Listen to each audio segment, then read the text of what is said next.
identification of the 12 pathogens in the semen analysis, you can think about it coming from Pakistan, male-dominating society community, telling the men that there is a problem in you, not in the female, which is a big issue for me. This thing happened. One day, one of her friends, she was coming from Dubai for 3 days, and she runs their IVF center in Sharjah, Abu Dhabi, at 2 places, and we were supposed to have a dinner together.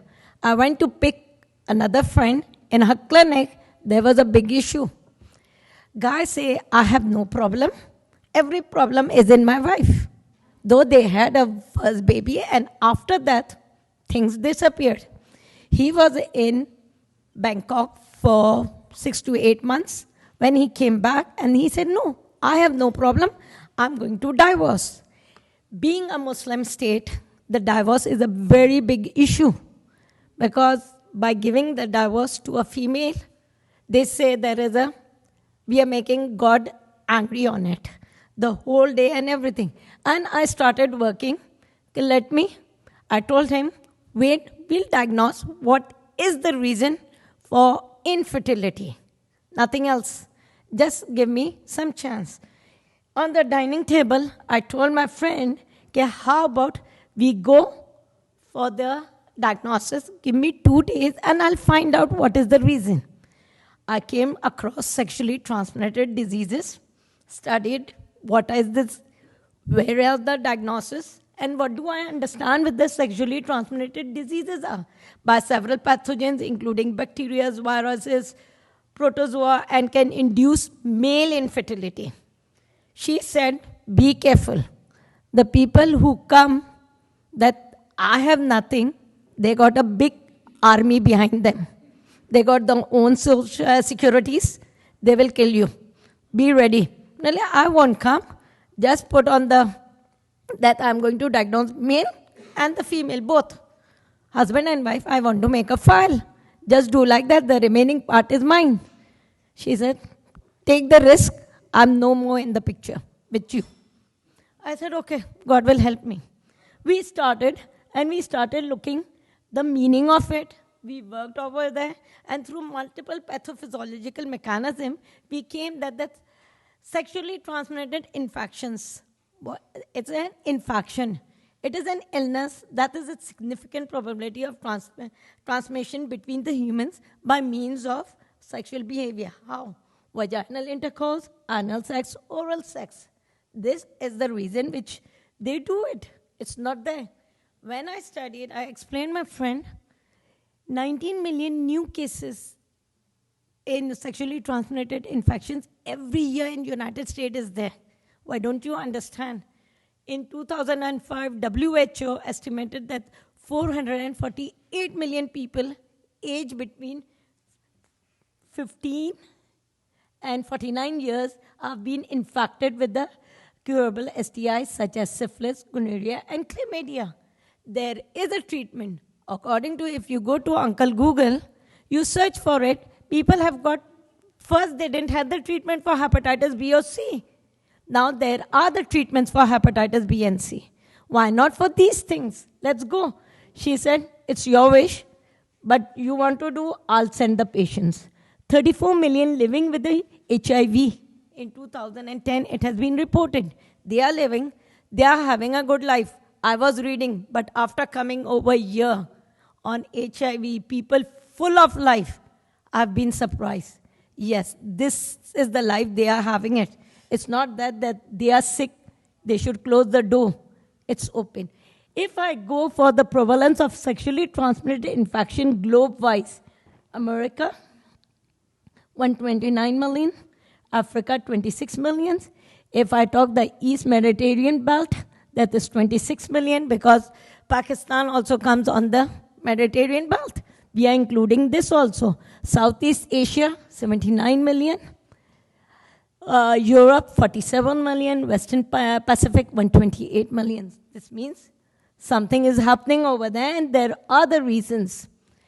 When we look for these, we had that these are the bacteria for which these are the bacterial, sexually transmitted, viral, and the parasitic, which is the Trichomonas vulgaris.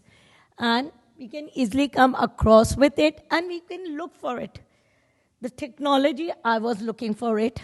I came across, when I study these things, I came that the STDs can lead to the serious outcomes. Mother to the child, route is possible. Emerging trend of drug-resistant NG, gonorrhea, STDs associated with HIV infection. These are the big issues which you can see over here. And you must have, you got so many lectures on these things.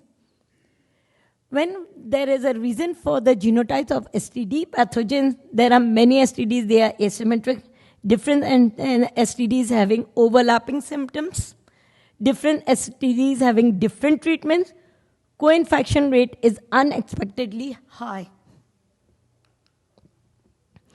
Most of the STDs which are asymmetric, approximate 85% of women are asymmetric.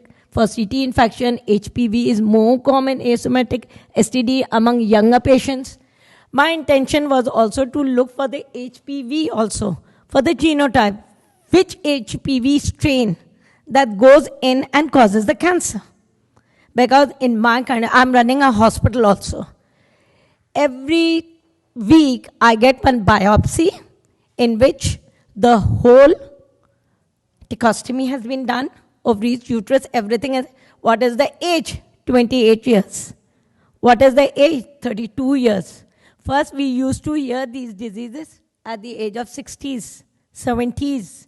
But now, it has been reduced. It is between 22 to 32. I find so many tracheostomies done after one baby. Baby is also sick and all these things. So my intention was also to do that, but no cooperation with me in the field of this. Asymmetric infection for NG accounts for around 10% in men and 50% in female women. And there were many, these are the STDs which have got the same symptoms, causative pathogens, have a clinical symptoms relating to each other, are same, behavioral are same, everything is same. How to prove they are like that? You need some things.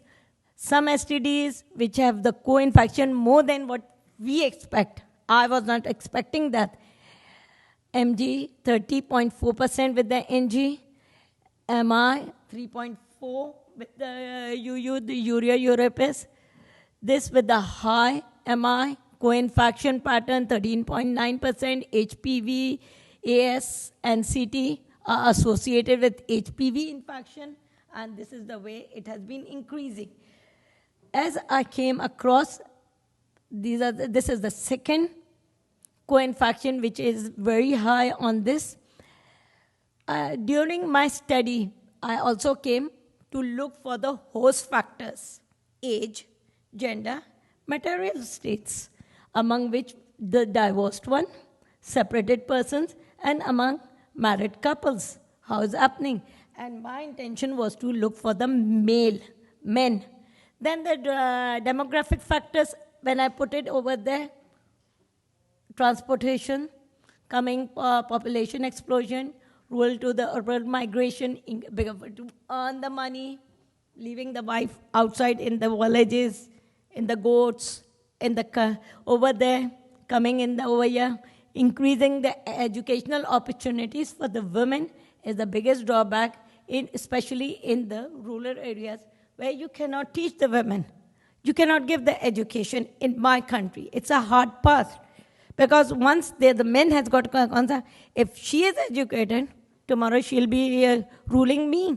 Why she has to rule me? I'm the man. I should rule her. That is the concept. So these things were the drawbacks for me. Then I came for the social factors. For those prostitutions, broken homes, sexual disharmony, easy earn money for this thing. And all these alcoholism and this behavior, changing the behavioral pattern, international traveling, all these factors, I put it in my questionnaire for the men at the time of the giving the results. Because before, if I give this questionnaire beforehand, I knew that I won't get a single sample. And they will never turn back. So my main objective was to identify the cause of infertility in men. I do understand there are many reasons in the female. But in my country, once the girl is married to that man, never mind it's 60 years, 61 years, 70 years, they are related, live with the same man. They don't go here and there. But men do go here and there. I'm telling, my mother and my father's marriage was for 62 years. And when my father died, immediately after 1 year, 1 month, my mother died.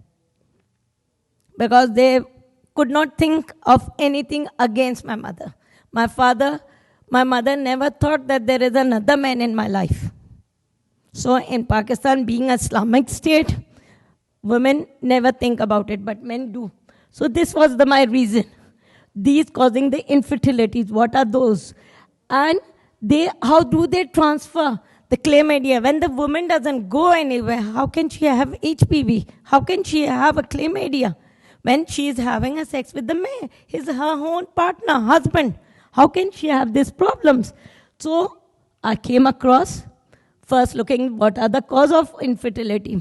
They say everything is there, but I say approximately 70% all the men affects approximately. Male infertility is common due to the deficiency in the semen. Semen quantity is used to be surrogate the measure of male infertility. 1/3 fertility problems occur solemnly in women. Both are equal and 1/3 in men. Both are there. And remaining are the mutual, which are due to be drugs, alcoholism, eating habits, behavior. If I go for the sperm abnormalities, these are the main common things. The men who travel from one place to another, drivers especially, having pan, gutka, chalia, all these things, that also reduces the sperm count and the abnormalities we see in that. Some men who do not have this habit, smoking, caffeine, alcoholism. Alcoholism is due that they do not take branded names by drink, but they take the one which is made rawly, which is, we say, kachi sharab, which is not well maintained, well purified, or anything like that. They drink those, and these are the reasons where the major sexually diseased pathogens are affected in the semen. And these are the things which we came up for the bacteria, for the viruses, and for the protozoas. Then the risk factors. Aging, that causes the risk factor, reduces the sperm count, mortality, and the decrease in the genetic quality of the sperm, sexually transmitted, which can cause scarring in the men, reproductive system, impair sperm functions, lifestyle factors such as smoking and substance abuses. That is, in the morning they start eating the chalia and the pan, till the night they are eating. And that gutka is made soft by soaking the things in glacier acetic acid. And the essence and the sweetness is added over there. And in the morning, they put in their mouth and they start going. And this is very common in the men in our society. And one of that was the reason which we found out.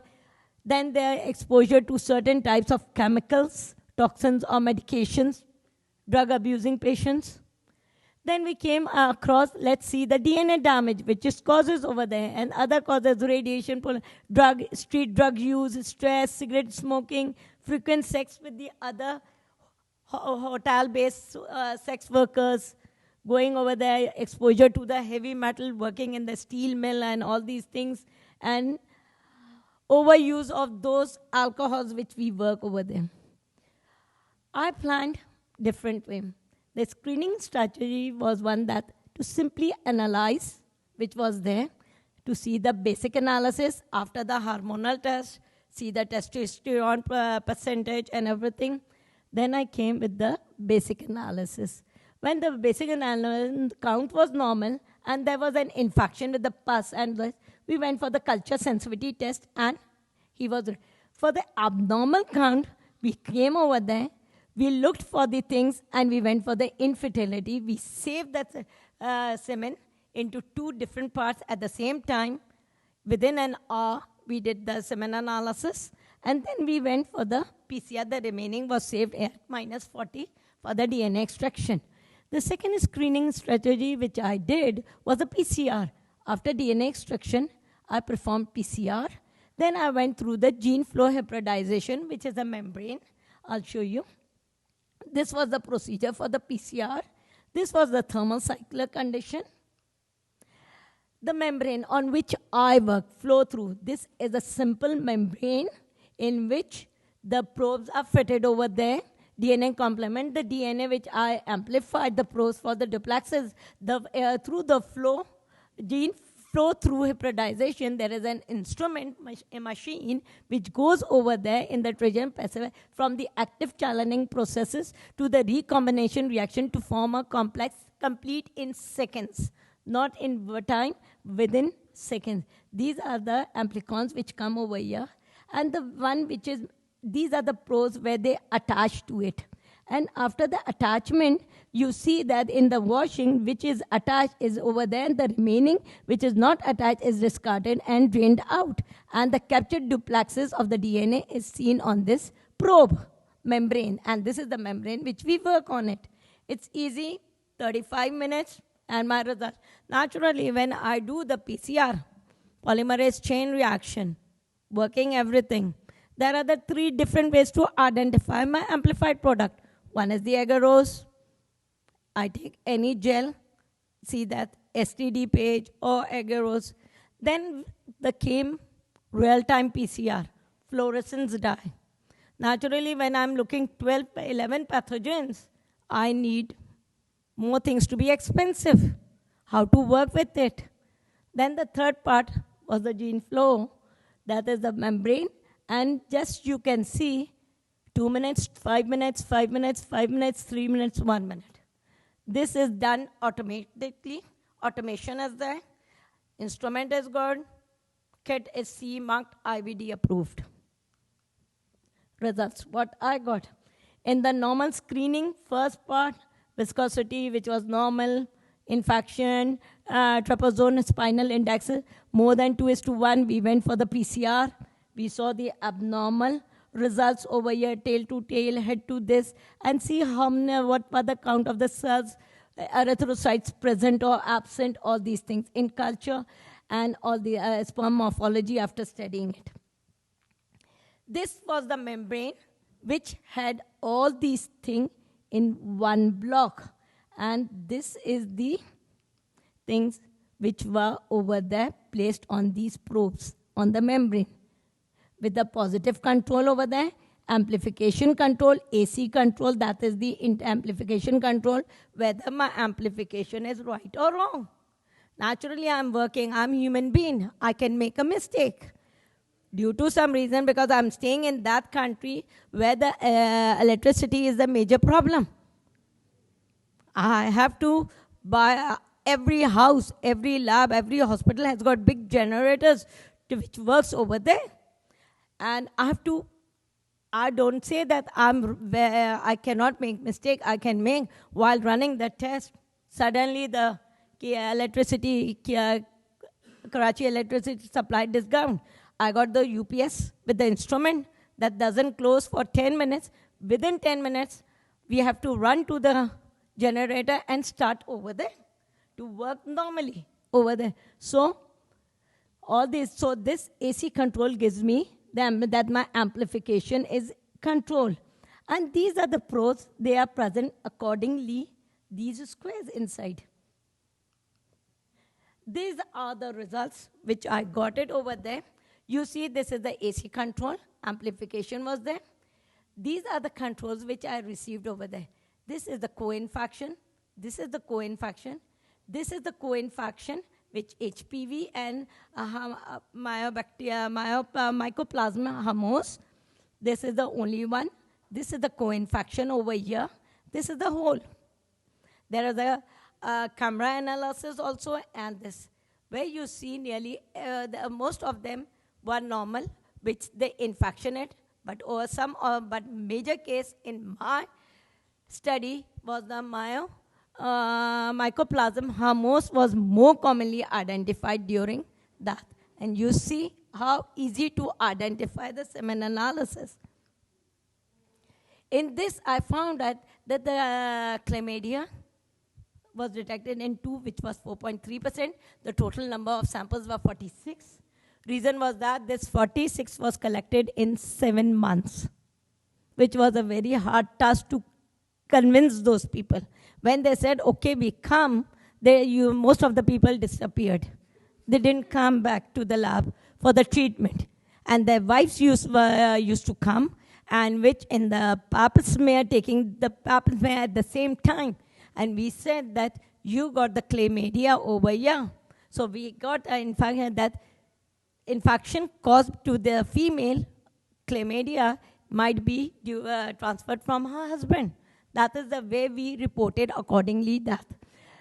Gonorrhea, 5, 10.8%.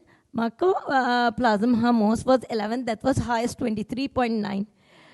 Thrombocytopenia was 1, HPV was 1. When I came across for the co-infection, I saw that CT and gonorrhea and chlamydia, there was 1 only, 4.3%. This with the HPV, when we found out, there was chlamydia also, which was 6.5% in the 2 cases. MH and U were in 1 with the co-infection over there. We found out that these infections should be other things which are transferred in our country from men to women, because the men go from there. Naturally, having the hotel sex and all these things, the higher rate was the CT and the NG in the positive samples. And with this parameters, we came across that this should be a major diagnosis in the infertility center before having this going such a big process.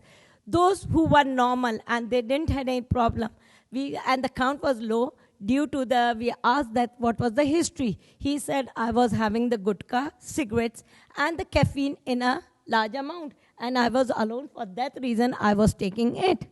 So we told him, yeah, how about you stop taking all these things and everything will be okay and you come for this. After, as the count was increased, we did the IVF. We admit them for 1 night in IVF center, did the tube baby, we took the sperms, we took the ovaries, and we started working, and they really had the babies at that point. And one is over there now, he's going to have